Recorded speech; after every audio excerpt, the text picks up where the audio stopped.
જન્મેલા જયેન્દ્ર સર માટે શિક્ષણ એ માત્ર પુસ્તકોનું જ્ઞાન નહોતું, પણ એક જીવન ઘડતરનું અભિયાન હતું.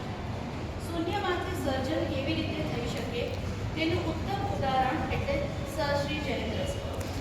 એક વિનમ્ર શિક્ષક તરીકે પોતાની કારકિર્દી શરૂ કરનાર સરે પોતાની મહેનત, અટલ ઇરાદા અને દ્રષ્ટિથી બ્રાઇટ ગ્રુપ ઓફ સ્કૂલનું વટવૃક્ષ ઊભું કર્યું. તેમનું માનવું હતું કે દરેક બાળકમાં એક વિશેષ પ્રતિભા છુપાયેલી હોય છે અને સાચવી રાખતા તે પ્રતિભાને મેળવવાનું કામ કરે છે. તેમણે આપણને શીખવ્યું શિસ્ત એ સફળતાની સીડી છે, સંસ્કાર એ વ્યક્તિત્વનું સાચું ઘરેણું છે અને સતત પરિશ્રમ એ શ્રેષ્ઠતા સુધી પહોંચવાનો માર્ગ છે. આજે તેમની જન્મજયંતિ પર આપણે જ્યારે તેમને યાદ કરીએ છીએ ત્યારે આપણી સાચી અંજલિ એ જ હશે કે આપણે તેમના ચીંધેલા માર્ગ પર ચાલ્યું. બ્રાઇટ હોવાનો અર્થ માત્ર ભણવામાં હોશિયાર હોવું નથી, પણ એક સારા માનવી બનવું અને સમાજને ઉપયોગી થવું છે. તો આ સાથે સર શ્રીને યાદ કરીને આપણા જ પ્રાઇમરીના શિક્ષકો જયેન્દ્ર સર રંજન એમની જ એક રચનાની પ્રસ્તુતિ કરશે.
તેમના શબ્દો હંમેશા આપણને ગુંજતા રહેશે.